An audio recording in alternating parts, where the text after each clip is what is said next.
చూడండి. అలాగే నిరాశ ఆపోజిట్ వర్డ్స్ ఎలా ఉంటాయంటే ఆశ అనేదానికి అర్థం ఉంది, ఉట్టి నీ అనేది రాదు, నిహ్ ప్లస్ ఆశ. ఇది కూడా సేమ్, నిస్సందేహ్. సందేహ్ అనేది ఒక పదం, నిహ్ ఆపోజిట్ వర్డ్స్ అనమాట ఇవి. మనోరంజన్, మనః ప్లస్ రంజన్, మనః ప్లస్ రంజన్, రెండు అర్థవంతమైన పదాలు. నెక్స్ట్ విద్యాలయ్, విద్యా ప్లస్ ఆలయ్, ఇలాంటి ఈజీగా రాసేస్తారులే. అత్యంత్ ఎణాదేశంది అంటుంటారు, అతి ప్లస్ అంత్, మధ్యలో యా సౌండ్ వచ్చింది, అతి ప్లస్ అంత్. నెక్స్ట్ అంతర్రాష్ట్రీయ, ఇది కూడా మనకి విసర్గ సంధిలా వస్తుంది, రాష్ట్రీయ. అంతర్ రాదు, ఇది గుర్తుంచుకోండి మీరు. అంతర్ ప్లస్ రాష్ట్రీయ అని రాస్తుంటారు ఎక్కువ మంది, ఇది అలా కాదు, అంతః ప్లస్ రాష్ట్రీయ, అంతః ప్లస్ రాష్ట్రీయ, బాగా గుర్తుంచుకోండి. నెక్స్ట్ ఉన్మాద్, ఉత్ ప్లస్ మాద్, ఇది ఒకటి కూడా గుర్తుంచుకోవాలి. ఉత్ ప్లస్ మాద్, ఉన్ ప్లస్ మాద్ కాదు, ఉత్. ఉన్ అంటే ఇక్కడ ఉన్ ప్లస్ మాద్ అవ్వదు, సంధి అక్షరం ఏర్పడాలి కాబట్టి ఉత్ ప్లస్ మాద్. సద్గురు అలాంటివి కూడా అలాగే ఉంటాయి, సత్ ప్లస్ గురు అలా ఇస్తాడు. పావన్, ఇదొకటి కూడా ఇంపార్టెంట్, ఇదొకటి కూడా చూడండి. పావన్ ఎక్కువ ఇస్తూ ఉంటాడు భారత్వాసిలోది. పౌ ప్లస్ అన్, ఇది ఎందుకు అనేదానికి మనం ఏం చెప్పలేము. సో పౌ ప్లస్ అన్, పావన్. ఈ రెండు అర్థవంతమైన పదాలు, ఇవి బాగా గుర్తుంచుకోండి మీరు, 1-2 సార్లు చదువుకొని. పైగా ఇంపార్టెంట్ కూడా, ఎక్కువ శాతం ఉన్మాదు, పావను, అంతర్రాష్ట్రీయ ఇలాంటివి ఇస్తూనే ఉంటాడు. నెక్స్ట్ అర్ధ పహచానియే, బిట్ నెంబర్ 7, 7వ బిట్. అర్ధాది గుర్తించాలి మీరు, మీరేమీ రాసే పని లేదు, అదే ఇది అనేది గుర్తించాలి. అద్వితీయ, అద్వితీయ జిస్కే బరాబర్ కోయి దూసరా నా హో, జిస్కే బరాబర్ కోయి దూసరా హో, అద్వితీయము. ఆ అంటే ద్వితీయ అంటే రెండు, ఆ అంటే రివర్స్, రెండు లేనిది, దూసరా నా హో. నెక్స్ట్ జిజ్ఞాస, జాన్నేకి ఇచ్చా, నా జాన్నేకి ఇచ్చా. అంటే ఏంటి? జిజ్ఞాస అంటే తెలుసుకోవాలనే కోరిక, తెలుగు పదమే జిజ్ఞాస. వాడికి జిజ్ఞాస ఎక్కువరా అంటే నేర్చుకోవాలనే తపన, తెలుసుకోవాలనే తపన. మన్ భావన, ఇది ఫస్ట్ పాఠంలో, మన్కో భానేవాల. ఇక్కడ వ్యతిరేకమే లేదుగా, నా అనేది ఉండదు, అందుకే మన్కో భానేవాల. ఇది విశ్వాసనీయ, విశ్వసనీయ. విశ్వసనీయ అంటే విశ్వాస్కే యోగ్యు, విశ్వాస్కే అయోగ్యు. నమ్మదగిన నమ్మలేని, యోగ్యుడా అయోగ్యుడా. విశ్వసనీయ అంటే నమ్మదగిన వాడు. సో ఏ, దీనికి మీరు ఏ అని పెడితే చాలు ఆన్సరు. మీరు ఆన్సరు రాసే చేయాల్సిన పని లేదు, నంబర్ సరిగా వేసి 1వ నెంబర్లో వరుసలో రాస్తే ఇంకా 7 బిట్ కదా, ఇక్కడ ఏ బి ఒకసారి 1, 2 ఇస్తుంటాడు, మీరు అది రాసినా చాలు. ఇట్లా 1, 2 ఇచ్చినా, లేకపోతే ఏ బి ఏది ఇస్తే అదొక్కటి రాస్తే చాలా ఆన్సర్గా మీరు ఇవన్నీ కూడా అంత ఆన్సర్ ఎక్కియడం ఇదంతా చేయొద్దు, అసలు క్వశ్చన్ ఎక్కించే పనే పెట్టుకోవద్దు బిట్ల వరకు. నెక్స్ట్ విశ్వాస్కే యోగ్యు, విశ్వసించదగిన, విశ్వసించదగినటువంటి యోగ్యుడు. నిరాడంబర్, ఇది కూడా ఆపోజిట్ వర్డ్, ఆడంబర్ నిరాడంబర్. అంటే ఇక్కడ ఏంది, నా అనేది వస్తుంది సహజంగా. ఆడంబర్కే బినా, బినా అన్నా నా అన్నా ఒకటే, లేని. కే బినా లేని, ఆడంబరము లేని. ఆడంబర్కే బినా అంటే ఆడంబరము లేని. అమోలక్, అమోలక్ అంటే జిస్కా మూల్య కమ్ హో బహుత్ మూల్యవాన్. అమోలక్ అంటే కొనలేనిది, వెలలేనిది. అంటే ఎక్కువ రేటు ఉన్నట్ట తక్కువ రేటు ఉన్నట్ట, బహుత్ మూల్యవాన్. తక్కువ రేటు ఉంటే కొనలేనిది వెళ్ళలేనిది అనం కదా, బహుత్ మూల్యవాన్ని అమోలక్ అంట. అంతరిక్ష యాత్రి, అంతరిక్ష యాత్రి అంటే ఏంటి? జో అంతరిక్షమే యాత్ర करता हो, जो మార్గ్ పర్ యాత్ర करता हो.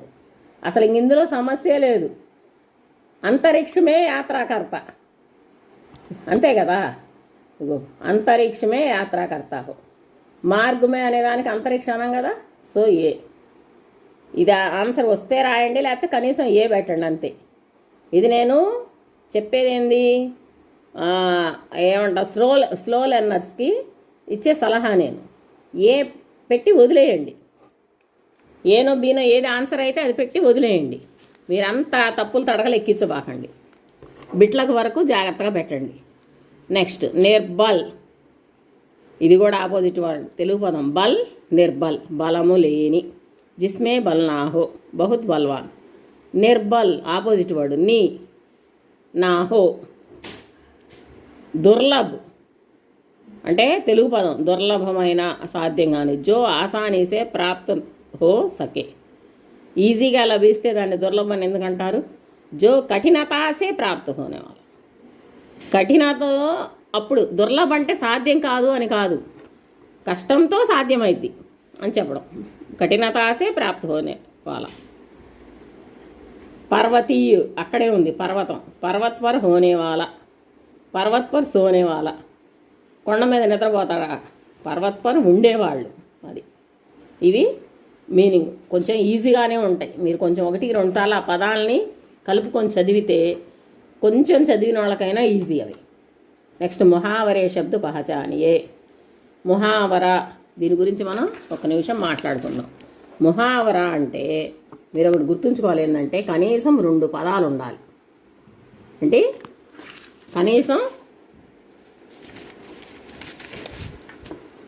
కనీసం 2 పదాలు ఉండాలి జాతీయం అంటే. ఆ 2 వేరువేరు పదాలు కలిపితే ఒక ప్రత్యేకమైన అర్థం రావాలి. ఏంటి? ఒక ప్రత్యేకమైన స్పెషల్, SPECIAL, స్పెషల్ మీనింగ్. దాన్ని ముహావరా అంటాం. జాతీయం అంటే అదే. ఆ 2 పదాలు విడివిడిగా అయితే వేరే వేరే అర్థాలు ఉంటాయి, కానీ అవి కలిపితే ఒక స్పెషల్ మీనింగ్ వచ్చింది. అట్లాంటి వాటిని జాతీయాలు అంటాం. కనీసం 2 ఉండాలి, వీలైతే 3-4 కూడా ఉండొచ్చు. సహజంగా వీటిల్లో మనం రాసే క్రియలు ఇవన్నీ పోను మిగిలినవి ఉంటుంటాయి. అవి ఏందో చూద్దాం. నా కొన్ని పదాలు చూస్తే మీకు ఒక అవగాహన వచ్చింది. ముహావరా చూడండి. ముహావరా అంటే తెలుగులో జాతీయములు అంటాం. ఇక్కడ ఏంది, శబ్దం పహచానియే అన్నాడు, గుర్తిస్తే చాలు మీరు. ఇంకా అర్ధలిఖం అంటే అది ఇంకా కష్టం, మీరు సొంతంగా రాయాలంటే. ఇది ఈజీ. మా రాణి లక్ష్మీబాయినే అంగ్రేజోంకి ఆంఖే ఖోల్ది. రాణి లక్ష్మీబాయి నౌను, అంగ్రేజీ అన్ని. ఇక్కడ ఏంది, ఆంఖే ఖోల్ది, కళ్ళు తెరిపించింది. కళ్ళు తెరిపించింది అంటే కళ్ళు ఇలా అని పైకి తీసిందనే. ఏది ఆరెప్ప ఈరెప్ప పట్టుకొని పైకి తీసి కళ్ళు తెరిపించడం. కళ్ళు తెరిపించడం అంటే జ్ఞానోదయం అయ్యేలా చేయడం. ఇదేంది, దీంట్లో అంగ్రేజోంకి ఆంఖే ఖోల్నా. అంగ్రేజోంకి అనేది ఏంది, అది కర్త. సో అది కాదు, ఆంఖే ఖోల్నా. 2 పదాలు ఉన్నాయిగా కనీసం, ఆంఖే ఖోల్నా అది. నెక్స్ట్ ఇంకో పదం. మీకు ఆంఖే ఖోల్నా రాలేదనుకోండి, కనీసం ఇది రాయండి. అసలు మీరు రాసే పని లేదుగా, టిక్ చేయడమేగా. ఆంఖే ఖోల్నా, బి ఆన్సర్. నెక్స్ట్ ఇది చూడండి. बच्चों ने खिलौने की दुकान पर धावा बोल दिया. మన కొత్తగా కనిపిస్తున్న పదాలేంది, ధావా బోల్ దియా. ఇక్కడ ఆన్సర్స్ ఏమి ఇచ్చాడు, బచ్చోమ్నే ధావా బోల్నా. బచ్చోమ్నే అంటే అదేంది, నౌను. అసలు అది కాదు, ధావా బోల్నా కొత్త పదాలు. దాని మీద ముట్టడి చేశారు. ఆక్రమించారంటే ఏంది, యుద్ధం చేసి లాక్కుపోయారనా. వాటి మీద దబదబా పోయి అన్నీ చూసి కొనుక్కుంటున్నారని. ఆక్రమించడం, ధావా బోల్నా అనేది ఆన్సర్ బి. యాన్ అచానక్ ఓఝల్ హోగయా. ఇక్కడ చూడండి, ఓఝల్ హోగయా. అచానక్ అంటే ఏంటి, సడన్గా. ఒక్క పదమే ఉంది. అసలు మీరు కొన్ని ఇలా డివైడ్ చేసేయచ్చు. ఒక్క పదంగా అనుకుంటే తీసి పడేయండి, అది ముహావరా అవ్వదు. కనీసం 2 పదాలు ఉండాలి, 2 లేదా అంతకంటే ఎక్కువ. ఓఝల్ హోనా, అదృశ్యం అవటం, మాయమవటం, కనిపించకుండా పోవడం అది. నెక్స్ట్ అమీనా కా దిల్ బయట గయా. అమీనా పేరు. ఈ 2 పదాలు ఉన్నాయి, కానీ ఇది పేరు కదా, అమీనాక. సో ఇది కాదు, దిల్ బయటగా, దిల్ బయటన. క్రియతో లింకప్ అయి ఉంటుంది సహజంగా. ఇంకో క్రియ, దిల్ బయటన. చప్పగా ఆమె హృదయం కూర్చుండిపోయింది. దిల్ బయటన అంటే మామూలుగా విడివిడిగా అర్థమైతే ఏమొచ్చింది? హృదయం కూర్చుండిపోయిందని. హృదయం కూర్చోవడం నిలబడటం చేసిద్దా? చేయదు కదా. దిల్ బయట జానా అంటే సప్పగా చల్లారిపోయింది ఆ కోపం అంతా కూడా. అది సో అలాగ మీరు చూసుకోవాలి. దిల్ బయటన మీకు ప్రత్యేకమైన పదాలుగా కనిపిస్తాయి అవి. వాడు ఆప్షన్స్ కూడా ఇచ్చాడు కాబట్టి ఇంకా ఈజీ మీకు. మిమ్మల్ని అండర్లైన్ చేయమంటే ఎక్కడి నుంచి ఎక్కడి దాకా అనుకోవాలి మీరు. ఆప్షన్స్ ఇచ్చాడు కాబట్టి ఏ కాదు అనుకుంటే బీనే కదా. ఒకటి కాదు అని తీసేయగలిగితే రెండోది ఆన్సర్ అవుతుంది. సరే నెక్స్ట్ हम सब स्वराज के नींव का पत्थर बनेंगे. ఇక్కడ हम सब स्वराज के नींव का पत्थर बनेंगे. చూడండి, స్వరాజ్యం యొక్క ఇది కర్త. నీమ్ కా పత్తర్ బన్నా.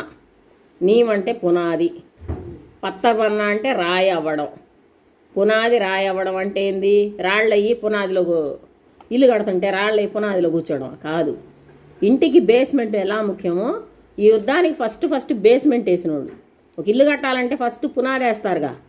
ఫస్ట్ వేసిన రాళ్ళని ఏమంటాం? పునాది రాళ్ళు అంటాం. ఫస్ట్ ఫ్రీడమ్ ఫైట్ చేసిన వాళ్ళని ఏమన్నాము? వీళ్ళని కూడా పునాది రాళ్ళు లాంటి వాళ్ళు అన్నాం. అది అంటే అలాంటి పదమే. శంకుస్థాపన చేసినటువంటి వాళ్ళు పునాది రాళ్ళు. పునాది రాళ్ళు అంటే రాళ్ళని కాదు, ఇక్కడ మనుషులే. నీవుకా పత్తర్ బన్నా, పునాది రాయి అయ్యారు వీళ్ళు. నీవుకా పత్తర్ బన్నా. స్వరాజ్యకి అనేది కాదు, తీసేయండి. 2 కంటే ఎక్కువ ఉన్నాయిగా పదాలు. ఒకసారి మీరు ఇవన్నీ ఒకసారి 2 సార్లు అలా వింటే, క్యాసెట్ విన్నా కూడా 2 సార్లు ఈ పదాలు ఇచ్చినా మీరు హ్యాపీగా ఆన్సర్ చేయగలుగుతారు. ఎందుకంటే రాయడం కాదుగా, గుర్తించడం కాబట్టి 2-3 సార్లు వింటే గుర్తించగలుగుతారు. మీరు ఆన్సర్ రాయాలి అనంటే సమయానికి గుర్తు రాకపోవచ్చు, కానీ అక్కడ ఉన్న వాటిలో ఏది కరెక్ట్ అనంటే గుర్తించడం ఏముంది? ఈజీ గుర్తిస్తారు. 10वीं में प्रथम श्रेणी प्राप्त करने के लिए हम जी जान लग देंगे. 10వ తరగతిలో జీ జాన్ లగ్ దేంగే, ప్రథమ శ్రేణి, ఫస్ట్ క్లాస్. ఇందులో ఏముంది తెలియని పదం? సో జీ జాన్ లగానా, మనసు పెట్టి పనిచేయడం. మనసు పెట్టి పనిచేయడం అంటే ఎప్పుడైనా మనసు పెట్టి పనిచేయక ఏం చేస్తామంటారు, అది కాదు. బాగా శ్రద్ధగా దాని మీద మనసు లగ్నం చేసి చేయడం, అది జీ జాన్ లగానా. ప్రాణం పెట్టి మనసు పెట్టి అని. అబ్ పేష్వాకి ఆంఖే ఖులేగి, ఇందాక వచ్చింది ఇది. అబ్బు పేష్వా కాదు, ఆంఖే ఖుల్నా ఇందాక ఆల్రెడీ వచ్చింది. కళ్ళు తెరుచుకున్నాయి, జ్ఞానోదయం అయింది. కళ్ళు తెరుచుకోవడం అంటే అమీనాకా దిల్ కచోట్ నేలగా. దిల్ కచోట్, అమీనాకా కాదు కదా, పేరు కాదు. సో దిల్ కచోట్, హృదయానికి దెబ్బ తగిలింది అంటే ఏంది? గాయమైందంటే ఏంది? రక్తం కారిందనా? బాధ అనిపించింది. దిల్ కచోట్ హోనా అంటే చాలా గాయమైంది. చాలా గాయమైందంటే బాధ అనిపించింది అని అర్థం. అది అమీనాకా దిల్ కచోట్. అమీనాకా అనేది ఆన్సర్ కాదు. దిల్ కచోట్నా, హృదయం గాయం అవటం, హృదయానికి దెబ్బ తగలటం. ఎవరిని కొట్టారా పోయి హృదయం మీద? అది ఏంటి? హృదయానికి దెబ్బ తగిలింది అని అర్థం ఇచ్చేది. మాట్లాడిన పదం ఒకటే కానీ దాని మీనింగ్ వేరు. हमने भारत को स्वस्थ बनने के लिए कमर कस ली है. हमने మేము, ఇది అవ్వదు. కమర్ కస్నా, నడుం బిగించడం. నడుం బిగించడం అంటే ఏమని? నడుకి గుడ్డ కట్టుకొని బిగించడమా? కాదు, దానికి బాగా తీవ్రంగా కృషి చేయడం అని అర్థం వచ్చింది. ఈ పదాలకు మామూలుగా అంటే ఏంది? నడుం బిగించడం. నడుం బిగించడం అంటే తీవ్రంగా కృషి చేయడం అనే అర్థం వచ్చింది. ప్రత్యేకమైన అర్థం అన్నాం. 2 కంటే ఎక్కువ పదాలు ఉండాలి, ప్రత్యేకమైన అర్థాన్ని ఇచ్చేవి ఉండాలి అని. అది ఖుషీసే అమీనాకా మన్ గద్గద్ హో గయా. ఖుషీసే సంతోషంగా, ఇది జనరల్ మీనింగ్ ఉన్న పదం. మారేదేముంది? గద్గద్ హోనా. గద్గద్ హోనా అంటే ఏంది? నీరైపోయింది అంటే ద్రవించిపోయింది అంటాం కదా, అది గద్గద్ హోనా. బాగా ఏంటి ఆమె మానసికంగా ఒక స్థితి, అది దానికి అలా చెప్పారు గద్గద్ హోనా. సో ఇది 8వ బిట్టు. తర్వాత ఇప్పుడు లింగ్ బదలియే 9వ బిట్టు. ఎక్కడి నుంచి మనకి లాస్ట్ 4 బిట్లు కొద్దిగా జాగ్రత్తగా రాయాల్సి ఉంటుంది. ఎందుకంటే మీరు రాయాలి ఆన్సరు ప్లస్ వాక్యం మొత్తం ఆన్సర్ రాయాలి. ఆన్సర్ మీరు రాయాలి, వాక్యం మొత్తం రాయాలి. ఇప్పటిదాకా ఏంది ఏబీసీలు పెట్టుకుంటే ఫస్ట్ 8 బిట్లు ఏబీసీలు అట్లా పెట్టేస్తే అయిపోతుంది ఒక పదమే. సో ఇక్కడ నుంచి మొత్తం ఏది మార్చాలనేది చూసి చేయాలి. లింగ బదిలీయే. లింగం మార్చమంటే ఇక్కడ మీరు గుర్తుంచుకోవాలి, లింగ బదిలీ అంటే లింగమే మార్చాలి. అంటే అబ్బాయి అయితే అమ్మాయి, అమ్మాయి అయితే అబ్బాయి అని చెప్పాలి. వచన బదిలీ దాంట్లో వచనమే మార్చాలి. మీరు ఒకదానికి లింకప్ చేయొద్దు. లింగ బదిలీయే. పురుష్ గోదావరి మే కలశ్ ఉండేల్తే హై. పురుష్ అంటే ఏంది? మారిద్ది, స్త్రీ. ఇక్కడ ఏంది? బహువచనం ఇచ్చాడుగా, పురుష్ లాస్ట్లో చుక్క. పురుష్ అంటే ఏకవచనమైన పురుషే, బహువచనమైన పురుషే. సో ఇది హైకి చొక్కిచ్చాడంటే ఇది బహువచనం. పురుషులు, ఇక్కడ అర్థమైంది పురుషులు. పురుషులకేం రాయాలి? స్త్రీలు, స్త్రీయా. గోదావరి మారేది లేదు, గోదావరి మే కలశ్, ఇంతవరకు ఓకే. ఇక్కడ పురుషులు కాబట్టి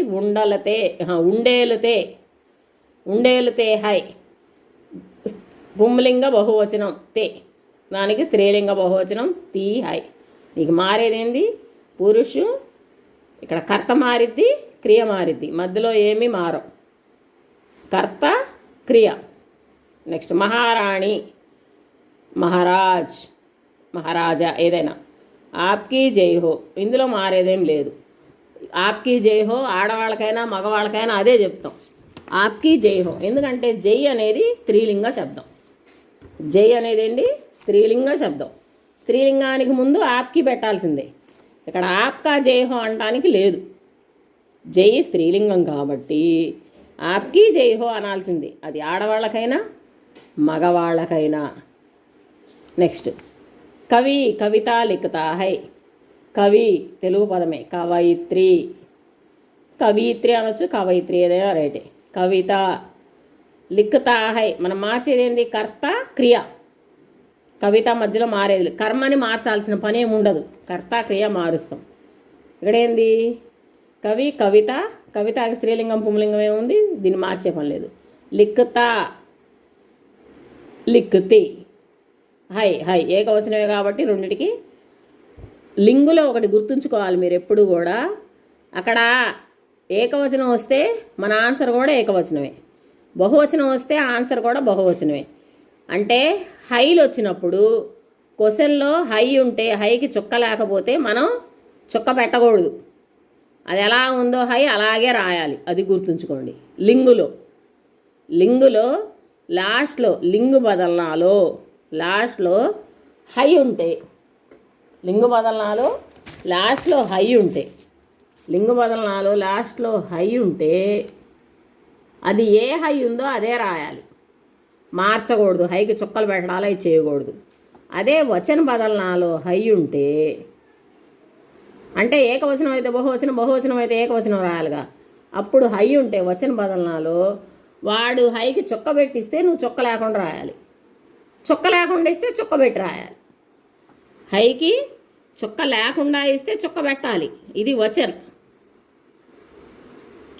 ఇది లింగు, సేమ్ రాయాలి. లింగులో సేమ్ అదే రాయాలి. లింగులో లింగు రాసేటప్పుడు లాస్ట్లో హై ఉంటే దాన్ని మార్చకూడదు, సేమ్ రాయాలి. వచన్ రాసేటప్పుడు లాస్ట్లో హై ఉంటే హైకి చుక్క లేకపోతే చుక్క పెట్టి రాయాలి, చుక్క ఉంటే చుక్క లేకుండా రాయాలి. ఏకవచనం బహువచనం మార్చం అంటే రాయాలి కదా, అట్లా. అది ఇప్పుడు చూడండి. ఇంకా కవి, కవిత, కవయిత్రి స్త్రీలింగం, లిఖత తీ అయింది, హై మామూలే. గాయక్, గాయిక, మధ్యలో గీత అవన్నీ మార్చేదేం లేదు. కర్త క్రియ మార్చేది. గాత, గాయ కాబట్టి గాత అన్నాం. ఇప్పుడు అమ్మాయి కాబట్టి గాతి, హై సేమ్. నెక్స్ట్ కయి వీర్ దేశ్ కే లియే షహీద్ హుయే. కయి వీర్, ఇక్కడ వీర్ ఏకవచనమా బహువచనమా మనం పక్క వాక్యాన్ని చూసి డిసైడ్ చేయాలి. కయి అంటే చాలామంది, ఒక్కడు కాదుగా, అప్పుడు అది బహువచనం. వీర్ చాలామంది వీరులు, దీని అర్థం. అప్పుడు చాలామంది వీరాంగనలు, వీరాంగనాయేం. చూడండి, దేశ్ కే లియే షహీద్ హుయే. హుయే అనేది పుంలింగానికి, పుంలింగ బహువచనం ఏతం వచ్చిందిగా హు ఏ. స్త్రీలింగానికి హుయి. స్త్రీలింగానికి గుడిపొల్లు కదా, అది హుయి. ఇది గుర్తుంచుకోండి. పుంలింగ బహువచనం హుయే, స్త్రీలింగ బహువచనం హుయి. ఈలో చూడండి చొక్కొచ్చింది. హీలో గమనించండి క్లియర్గా.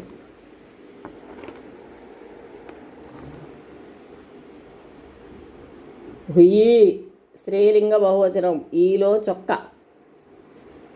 ఈలో చొక్కొచ్చింది చూడండి. అదే ఏకవచనం అయితే హుయి అని వదిలేస్తాం. ఇదే పైన పుంలింగం ఉంది కదా, బహువచనానికి బహువచనమే రాయాలి కదా, హుయే. అదే ఇక్కడ ఏకవచనం అయితే హు ఆ అని వచ్చింది. అది అది తెలుసుకోండి. నెక్స్ట్ లడికి సబ్సే జ్యాదా ప్రసన్న హై. లడికి లడక అందరికంటే ప్రసన్న మారేదేం లేదు. ఇంకా దీంట్లో మీకు మారేది క్రియ ఇవ్వలేదు కదా, క్రియ ఇచ్చుంటే మార్చాలి. క్రియ ఇవ్వలేదు కాబట్టి కర్త ఒకటే మారుస్తాం, లడక లడికి.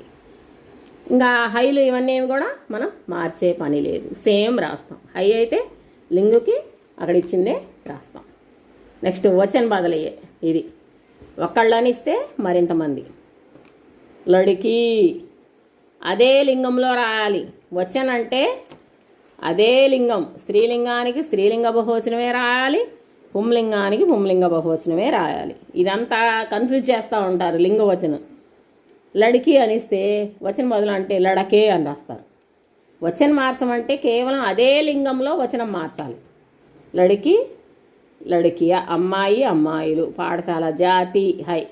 జాతి స్త్రీలింగం పుంలింగది. స్త్రీలింగం ఏకవచనమైన బహువచనమైన ఒకటే కాబట్టి హైకి మాత్రం చొక్కొచ్చింది. ఇందాక చెప్పుకున్నాం.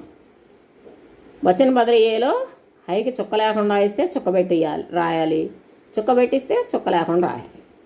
ఛాత్ర నిరంతర పరిశ్రమ కర్త హై. ఇక్కడ కర్త అంటే ఈ ఛాత్ర ఏంటి, ఏకవచనమే కదా, బహువచనానికి కూడా ఛాత్రే. పుంలింగం కాబట్టి ఇది ఏకవచనమైన బహువచనమైన ఛాత్రు. నిరంతర పరిశ్రమ ఇది బహువచనం కాబట్టి కర్తే హై. వచనం కూడా మారేది అంతే, కర్త క్రియలు మారతాయి, మిగిలినవి మారవు. మీరు తెలుగులో చూసుకున్నా కూడా రాముడు బాలుడు బడికి వెళ్ళెను, బాలురు బడికి వెళ్ళెను, వెళ్ళిరి అంటాం. అంటే ఏంది, మారేది తెలుగు అయినా హిందీ అయినా లింగు వచనలకి కర్త మారిద్ది, క్రియ మారిద్ది, అంతకుమించి మధ్యలో ఏమీ మారవు. కర్త క్రియ మాత్రమే మారతాయి. గుర్తుంచుకోండి, మారేది కేవలం కర్త క్రియ. అంటే ఫస్ట్లోది లాస్ట్లో క్రియ. హిందీలో తెలుగు అయినా హిందీ అయినా ఫస్ట్లో లాస్ట్లో మారతాయి. నెక్స్ట్ యహ్ ఆదివాసీ సంగీత్ హై. యహ్ అంటే సర్వనామాల్లో ఇచ్చాడు. యహకి బహువచనం ఏ. ఆదివాసీ సంగీత్ హైకి చొక్క అంతే. నెక్స్ట్ చూడండి. నది కల్ కల్ కల్ కర్తీ హై. నది స్త్రీలింగం, లడికి మోడలు, నదియా. మిగిలింది మొత్తం మామూలే. కర్తీ దీన్ని బట్టైనా అది స్త్రీలింగం అని చెప్పవచ్చు. కర్తీ రాస్తాం, హైకి చొక్క బహువచనం కాబట్టి. మజ్దూర్ మెహనత్ కర్తా హై. మజ్దూర్ ఇది కూడా అంతే. మజ్దూర్ అనేది అంటే శ్రామికుడు. ఇది ఏకవచనమా బహువచనం అనేది ఇక్కడ తెలుస్తుంది. కర్తా హై అంటే పుంలింగ ఏకవచనం. మజ్దూర్కి పుంలింగ బహువచనం కూడా మజ్దూరే. ఏకవచనం బహువచనం ఇది వీటి మీద మళ్ళీ ఒక వీడియో చేద్దాం, ఏకవచనం బహువచనం ఎలా ఉంటుంది అనేది. ఆల్రెడీ చెప్పాము, అందరికీ తెలియాలంటే అవకాశాన్ని బట్టి చూద్దాం. మజ్దూర్కి సేమ్ మజ్దూర్. మారేదేముంది, ఏమి లేదు. లాస్ట్లో కర్త క్రియ మారింది కదా, తా తే అయింది. హైకి చుక్కలేదు కాబట్టి చుక్క వచ్చింది. నెక్స్ట్ మై యుద్ధ భూమి మే జా రహా హూ. నేను యుద్ధ భూమికి వెళుతున్నాను. మై వస్తే సర్వనామాల్లో మైకి హమ్ నేను మేము, మిగిలినంతా మామూలే. జా రహా హూ. మై వచ్చింది కాబట్టి ఇక్కడ హూ వచ్చింది. ఇదేంటి బహువచనం కాబట్టి రహే హై. హూ వచ్చిందంటే ఇక్కడ హైకి చొక్క వచ్చింది బహువచనంలో. ఇది గుర్తుంచుకోండి. మై వచ్చి హూ వస్తే బహువచనంలో హమ్ వచ్చి హైకి చొక్క వస్తుంది. నెక్స్ట్ లడికి పాఠశాల జాతి హై. లడికి అమ్మాయి, వచనం అంటే అమ్మాయిలు, లడికియా. జాతి హై ఏకవచనం, జాతి హైకి చుక్క బహువచనం. స్త్రీలింగానికి ఇదే తేడా చూడండి. ఏకవచనంలో జాతి హై, ఏకవచనంలో జాతి హై, చూడండి ఇదే డిఫరెన్స్. ఏకవచనంలో జాతి హై, బహువచనంలో కూడా జాతినే. ఏకవచనానికి బహువచనానికి రెండింటికి ఒకటే క్రియ, కానీ బహువచనానికి చుక్కొస్తుంది. స్త్రీలింగ బహువచనానికి గుర్తు ఏంటంటే బింద్, బిందాన. దీనికి బండ గుర్తుగా చెప్తా ఉంటారు. ఏమని? లేడీస్కి మొహాన బొట్టు ఉంటుంది కంపల్సరీగా, అందుకోసమని జనరల్గా చెప్తున్నా, మళ్ళీ దీన్ని కులాల మతాలు కేటాయించబాకండి. బొట్టు అంటే లేడీసు అని. అది కూడా ఏంది? బహువచనానికి మాత్రమే. స్త్రీలింగ బహువచనానికి ఎక్కడో ఒక చాట కంపల్సరీగా బిందీ మార్కు వచ్చిద్ది. స్త్రీలింగ బహువచనంలో బిందీ అంటే బొట్టు అతికించాల్సిందే. యహ్ అంతర్రాష్ట్రీయ సంస్థ హై, యహ్కి ఏ, అంతర్రాష్ట్రీయ మారేది లేదు. సంస్థ ఇది వచ్చేసేసి మాతా మోడల్, దీర్ఘం వచ్చింది కదా, మాతా మోడల్ అంటాం దీన్ని సహజంగా అర్థం కావడానికి. మాతా మాతాయే, సంస్థ సంస్థాయే, హైకి చుక్క. నెక్స్ట్ లడకే సబ్సే జ్యాదా ప్రసన్న హై. లడకే ఇక్కడ రివర్స్ ఇచ్చాడు, బహువచనం ఇచ్చి. ఇప్పటిదాకా ఏంది? ఏకవచనం ఇచ్చి బహువచనం రాయమన్నాడు, ఇప్పుడు బహువచనం ఇచ్చి ఏకవచనం రాయమన్నాడు. లడక సబ్సే జ్యాదా ప్రసన్న హై, అందరికంటే ఎక్కువ ఆనందంగా ఉన్నారు. లడక ప్రసన్న మారేదేం లేదు, హైకి చుక్కిచ్చాడు కాబట్టి చుక్క తీసేశాడు. జర్తీ ధార సుందర్ లగతి హై. జర్తీ ధార ఇదేంది? దీనికి సంబంధించిన విశేషణం. జర్తీ ధారాకి సంబంధించింది. ఇక్కడ మెయిన్ ధార. ధార ధారాయేం స్త్రీలింగం కదా, పైన వచ్చింది కదా అదే మోడల్. ఏంటి? సంస్థ మాతా మోడల్ లాగే ధార ధారాయేం. జర్తీ స్త్రీలింగం కదా, స్త్రీలింగం వచ్చినప్పుడు స్త్రీలింగం రూల్స్ అప్లై అవుతాయి. ధార మాతా మోడలు ధారాయేం. లగతి లగతి హై, హైకి చుక్క. ఇది ఇది 10వ బిట్ అయిపోయింది. ఇప్పుడు కాల్ బదలియే.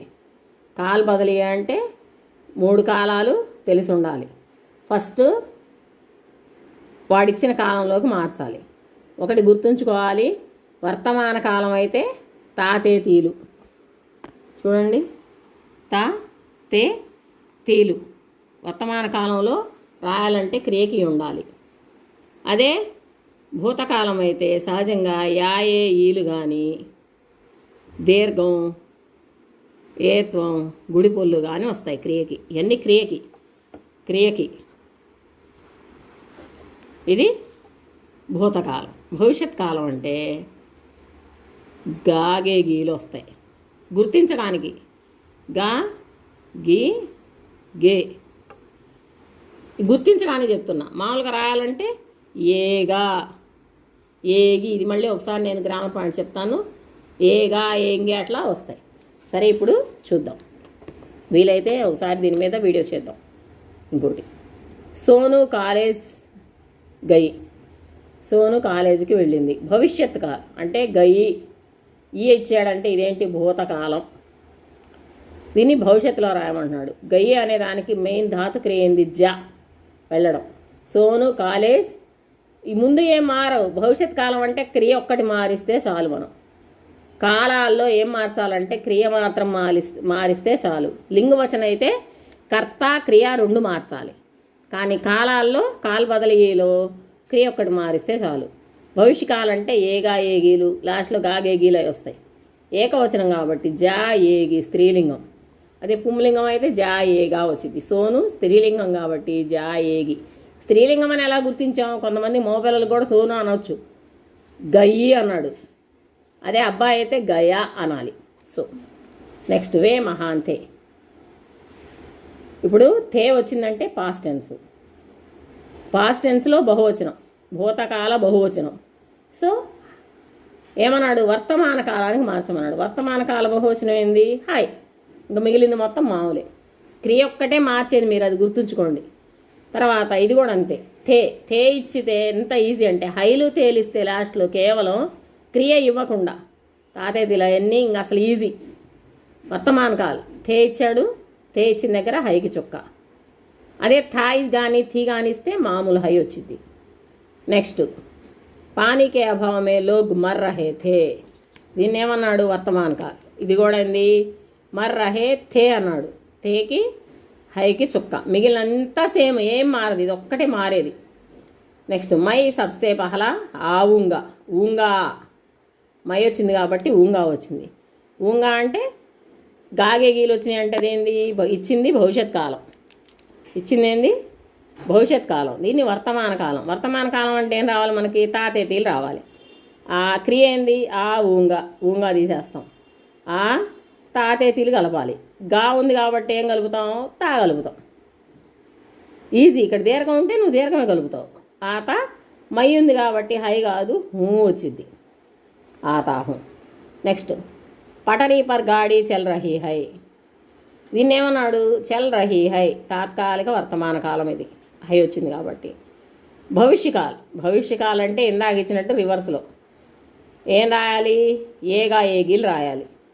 పటరీ పర్ గాడి అంటే స్త్రీలింగ ఏకవచనం, స్త్రీలింగ ఏకవచనం కాబట్టి చల్ క్రియ ధాతు క్రియ, చలేగి చల్ ప్లస్ ఏగి చలేగి. లాకి గుణింతం లేదు కాబట్టి చల్గి కాదు, ఇది తప్పు చలేగి, అది సరి చేసుకోండి చలేగి, అది మిస్టేక్ ఇచ్చాడు. ఇక్కడ ఇవ్వాల్సింది ఇక్కడ ఇచ్చాడు ప్రింట్లో, చేలేగి అన్నాడు, చేలుగి. చల్లు ఏతం అంటే ఏతం, చలేగి, ఇది రైట్ ఆన్సర్. ప్రింటింగ్ మిస్టేక్ ఉంది, అది సరి చేసుకోండి.